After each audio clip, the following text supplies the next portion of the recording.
महापुराण की कथा कहती है हमारे यहाँ पर श्राद्ध पक्ष में कौवे को भोजन दिया जाता है। बोलो देते कि नहीं देते? जम के बोलो जरा। देते? गौ माता को भोजन दिया जाता है, स्वान को भोजन दिया जाता है, किसी भिक्षुक ब्राह्मण, कोई भूखा, कोई साधारण कोई व्यक्ति को भोजन दिया जाता है। क्यों?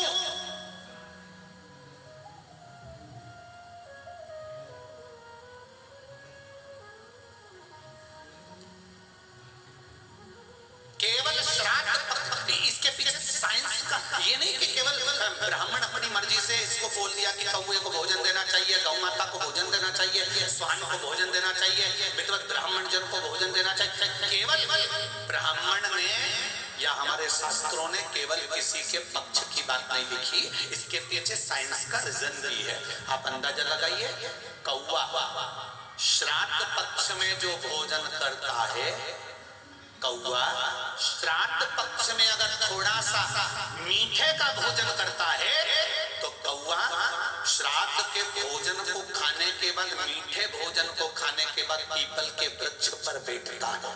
पीपल के वृक्ष के फल को कौवा खाता है। पीपल के वृक्ष का जो फल है वो कौवे के पेट में जाता है। कौवे के पेट में जब पीपल के वृक्ष का फल जाता है और उसने कुछ मीठा खाया होता है तो अंदर जाकर एक प्रतिक्रिया प्रारंभ होती है जिससे वृक्ष का निर्माण होता है। ये पीपल का वृक्ष कहीं से उगता नहीं है। कौवा उड़कर पीपल के फल को खाने के बाद, श्राद्ध का मीठा भोजन खाने के बाद उदर में एक प्रतिक्रिया से एक बीज उत्पन्न हो जाता है। कौवा पेड़ पर बैठे, कौवा दीवार पर बैठे, कौवा रेत पर बैठे, कौवा जहां जाकर बैठे और वो विष्ठा करता है, गंदगी करता है, तो उसके अंदर जो खीर, मीठे का भोजन और पीपल का जो फल खाया था उसका भाग उसके पेट के अंदर जो बीज उत्पन्न करता है वो जहां जाकर गंदगी करता है, विष्ठा करता है, वहीं पर पीपल का पेड़ उगना प्रारंभ हो जाता है। पीपल के वृक्ष का निर्माण कौवा कर देता है। साइंस का रीजन है कि कौवे को भोजन क्यों कराना चाहिए। आप ऐसे मत कराओ तो ऐसे तो कराओ कि कौवे को निवाला देना चाहिए, ग्रास देना चाहिए, कौवे को भोजन देना चाहिए। क्यों? क्योंकि कौवा जितना खीर ग्रहण करेगा, जितना खीर का भाग उसके उदर में जाएगा तो उसको ठंडक चाहिएगी, ठंडक चाहिएगी तो पेड़ पर जाएगा, पेड़ पर जाएगा तो पीपल के पेड़ पर बैठेगा, उसका फल भोजन को पचाने के लिए खाएगा तो विष्ठा करेगा और विष्ठा करेगा तो पीपल का पेड़ जन्म लेगा। आप अगर वृक्ष नहीं लगा सकते तो आपने जो खीर खिलाई है उस खीर से भी पीपल के वृक्ष का निर्माण हो जाता है, प्रकृति का सुंदरता बन जाता है। इसके पीछे तो साइंस आप ना खिलाए, इस भाव से तो खिला सकते।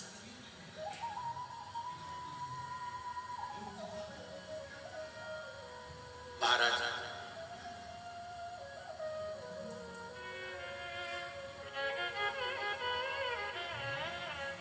कितना सुंदर लिखा है, शिव महापुराण के अंतर्गत आता है। स्वप्न में 4 जगह पर अगर पितृ घर के पूर्वज दिख रहे हैं तो उसका फल क्या होता है। तर्पण शिव महापुराण की कथा में अच्छे से सुनिए। मेरी माताओं से भी निवेदन और मेरे भाइयों से भी निवेदन, आपके घर के पूर्वज जो मर चुके हैं, आपके सपने में अगर 4 जगह पर नजर आ रहे हैं तो उसका फल देखिए। पहला, अगर आप सोए हो और आपके पितृ, आपके पूर्वज जो मर चुके हैं वो आपके सिर के पास खड़े हुए दिख रहे हैं तो डरना मत, बल्कि भगवान को धन्यवाद देना कि आज मेरे पितृ मेरे सिर के पास मेरे पूर्वज खड़े हुए हैं। कारण जब सिर के पास स्वप्न में मरा हुआ व्यक्ति नजर आता है, जो मर चुका है, जो पितरों में चला गया, जो बहुत साल हो गए हुए और वो हमारे सिर के पास खड़े हुए स्वप्न में दिख रहे हैं, तो समझ लेना कोई खुशखबरी घर में बहुत अच्छी आने वाली है। दूसरा, वही वही पूर्वज जो मरे हुए हैं, जो चले गए हैं, वो हमारे पांव के पास अगर नजर आ रहे हैं तो समझो कि घर में कोई तकलीफ आने वाली, उसका स्मरण। तीसरा, यदि थोड़ी सी देर के लिए हमारे पितृ या हमारे पूर्वज जो मरे गए हैं वो हमें थोड़ी सी देर के लिए दिखे और अचानक ओझल हो गए, समझ लेना कि कोई क्षण भर की समस्या हमारे सामने आएगी, उससे हमें घबराना नहीं है। और चौथा, किसी पेड़ पर या घर के अंदर, घर के बाहर नहीं, घर के अंदर या किसी वृक्ष पर हमारे पूर्वजों को हमने स्वप्न में देखा है तो समझ लेना कि हमारी उन्नति की सीढ़ी बढ़ने वाली है, कोई अच्छा काम हमारी ओर। अब कई लोग कहते हैं हमारे को पितृ दिख रहा है, हमारे मरे हुए दादाजी दादी जी वो मर गए तो हमको दिख रहे हैं। गुरु जी कैसा होता है? शिव महापुराण की कथा कहती है, गर्ग संहिता कहती है, स्कंद पुराण कहती है। आप ध्यान तो दो कि पूर्वज पितृ कभी बुरे नहीं होते, कभी बुरे।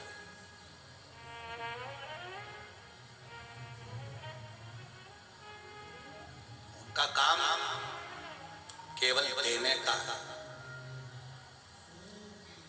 मृत्यु लोक,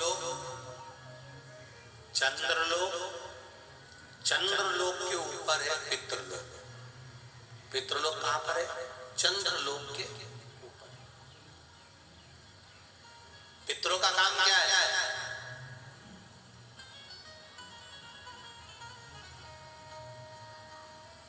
पितरों का कर्म है क्या? जब कोई मर जाता है, इसको दूसरे शरीर में भेजा जाता है, जीवात्मा को, उस जगह पर पितृ क्या करते हैं? पितरों का काम क्या है? पितरों का कर्म क्या है? भगवान विष्णु का काम है, ब्रह्मा जी को आदेश दिया, ब्रह्मा जी ने सृष्टि का निर्माण करा, शिव जी ने समय समय पर इसका वर्णन कर संहार किया।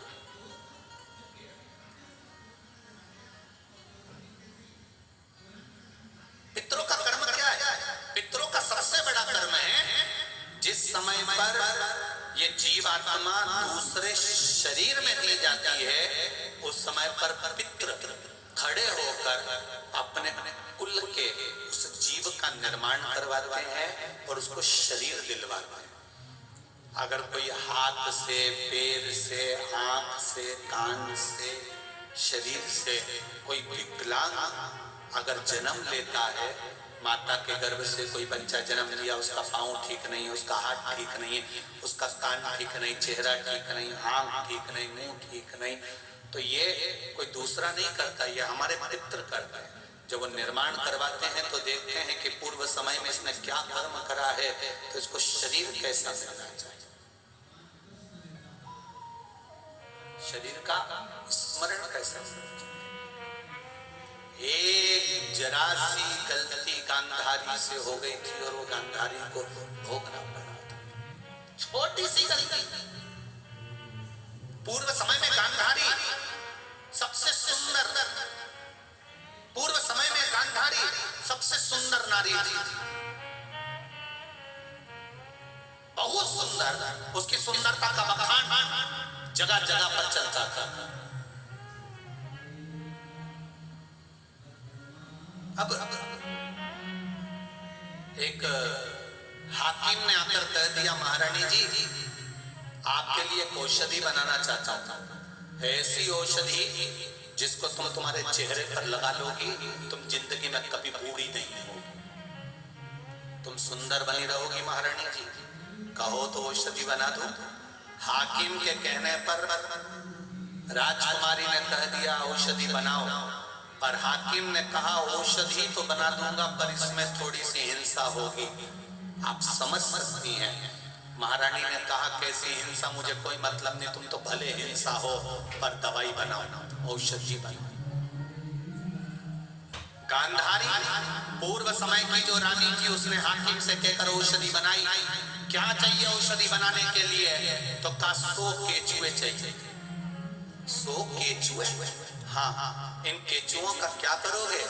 उसको पीस कर दवाई उसी में मिला कर दूंगा, जिसको आप अपने चेहरे पर लगाना, आप कभी बूढ़ी नहीं दिखोगी। राजकुमारी ने कहा 100 केचुए लाए जाएं और दे दिए जाएं। 100 केचुओं को लाकर हाकिम ने राजकुमारी से पिसवाया और उसमें दवाई मिलाकर राजकुमारी को दी। राजकुमारी ने चेहरे पर लगाया, भले बूढ़ी नहीं हुई, पर अगला जन्म जब गांधारी का काया आंखों पर पट्टी बंधी है, पुत्र मर चुके हैं, गांधारी कृष्ण से कह रही है मुझे अपने बेटों का एक बार दर्शन करा दे। मैंने अपने बेटों को नहीं देखा, मैंने सुना है मेरे सारे के सारे बेटे मर गए, तू एक बार मिला दे। गांधारी को पकड़कर भगवान कृष्ण ने युद्ध के मैदान में कुरुक्षेत्र में ले जाकर खड़ा कर दिया। गांधारी से कहा पट्टी खोलो आंखों की।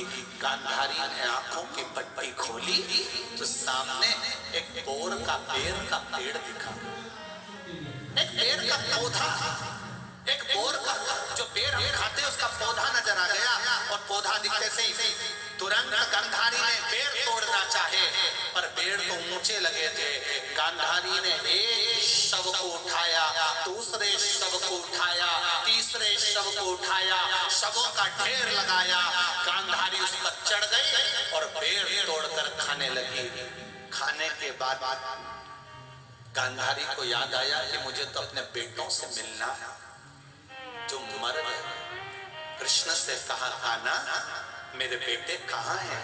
कृष्ण कहते हैं गांधारी काकी, जो आपके पांव के नीचे मसले जा रहे हैं ये आपके बेटे ही हैं। गांधारी कहती है मेरे बेटों की ये दशा कैसे हो गई? मैंने कोई पाप नहीं करा, मैंने कभी कोई गलत कर्म नहीं करा, फिर ये दशा हुई कैसे है?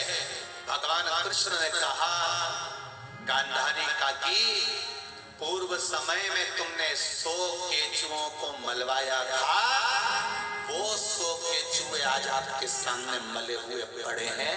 जैसा दूसरे के साथ करोगे वैसा भोगने के लिए तैयार हो। इसलिए हमेशा याद रखो, मत बुरे कर्म कर बंदे, मत बुरे कर्म कर बंदे, वरना पछताएगा। भगवान की आंखों से तो बच नहीं पाएगा, तू बच नहीं पाएगा। अरे ओ अज्ञानी मत करना, तेरे कर्म का फल भी तू ही पाएगा। जैसा दिया तूने तेरे आगे आएगा। मत बुरे कर्म कर बंदे, वरना पछताएगा। भगवान की आंखों से तू बच नहीं पाएगा, तू बच नहीं पाएगा। इसीलिए हम कहते हैं अपने घर के दरवाजे पर लिख दो तेरा क्या होगा रे कालिया। एक समय तो जवाब देना ही पड़ेगा उसको। अंत बिंदु ऊपर जाकर भी रोगे ना तो कहोगे मैंने बच्चों के लिए करा था, मैंने पत्नी के लिए करा था, परिवार के लिए करा था। भगवान भी कहेगा झूठ तूने बोला, कपट तूने करा, बेईमानी तूने करी, छल तूने करा, इसलिए भोगना भी तुझे ही पड़ा, कोई दूसरा नहीं भोगेगा। इसलिए मेरी माताओं से निवेदन है, हफ्ते में एक बार अपने पति से कह दिया करो कि मंदिर जाया करो। हफ्ते में एक बार अपने पति से कहा करो कि शिव महापुराण में जाया करो। हफ्ते में एक बार अपने पति से कहो कि भगवान की शरणागति जाओ। क्यों? कमाया पत्नी के लिए, कमाया बच्चों के लिए, दुकान पर बैठकर झूठ बोला बच्चों के लिए, अच्छी एजुकेशन देना, अच्छा पढ़ाना है, पत्नी के लिए सामान लाना है, गाड़ी करना, ये करना, वो करना, कमाया पत्नी और बच्चों के लिए, परिवार और कुटुंब के लिए। पर पत्नी भोगेगी क्या? अरे जम के बोलो, नहीं। तुम तो बढ़िया खजूर वाली चोटी बना के दे, तुम्हें कोई टेंशन। बच्चे भोगेंगे क्या? नहीं, क्योंकि बच्चे कभी अपने पापा से नहीं कहते पिताजी तुम मेरी पढ़ाई के लिए चोरी कर लाना। ये कोई बेटा कभी अपने बाप से नहीं कहता। तुम मेरे लिए अच्छा खूब धन इकट्ठा करो, चोरी करो, बेईमानी करो, ये बेटी भी कभी नहीं बोलती अपने पापा से। ना पत्नी बोलती है कि तुम मेरे लिए चोरी कर लाओ। ये हम अपने हिसाब से कर रहे हैं, तो भोगना भी तो अपने हिसाब से ही पड़ेगा, तो दूसरा थोड़ी ना भोगने वाला। कबीरदास जी ने लिख दिया, गुरु की करनी गुरु भरेगा और चेले की करनी चेला उड़ जाएगा हंस अकेला। कर्म हमें भोगना। एक होती है पत्नी, दूसरी होती है धर्म पत्नी। पत्नी वो होती है जो पति को सिनेमा घर ले जाती है, पत्नी वो होती है जो पति को शॉपिंग मॉल ले जाती है, पत्नी वो होती है जो पति को मायके ले जाती है, पत्नी वो होती है जो पति को घुमाने फिराने ले जाती है, और धर्म पत्नी वो होती है जो पति को शिव महापुराण की कथा तक लेकर आ जाती है। वो धर्म।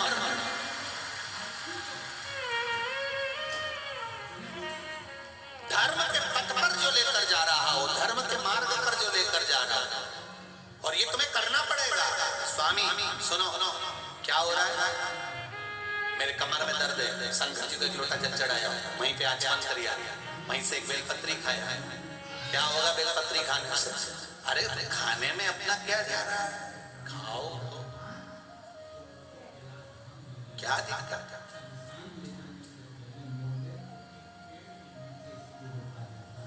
बेलपत्री खाने में सोचते इससे होगा क्या? चाउमीन खाने में कभी नहीं पूछा इससे होगा क्या?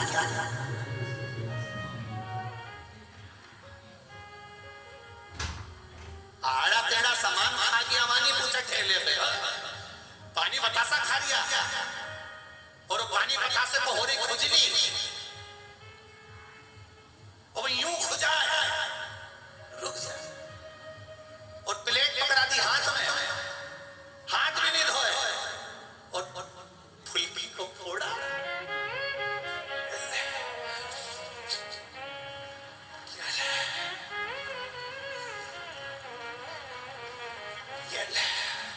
और पति पत्नी दोनों कह रहे कितना स्वाद है पानी में, ऐसा तो घर में नहीं आता। अब उनको क्या मालूम एक्स्ट्रा सामान घर में नहीं डलता, उनके कौन समझा? ये सारा एक्स्ट्रा सामान बाहर डलता, घर में तो अच्छा बनता है, इसीलिए तुमको स्वाद नहीं आता, तुम्हारी आदत पड़ गई एक्स्ट्रा सामान। और कह रहे बहुत अच्छा पानी बतासा, बहुत जोरदार पानी पूरी थी, थोड़ा पानी और पिला दो। तो उसने कहा पूरा ही पी जा तुम तो।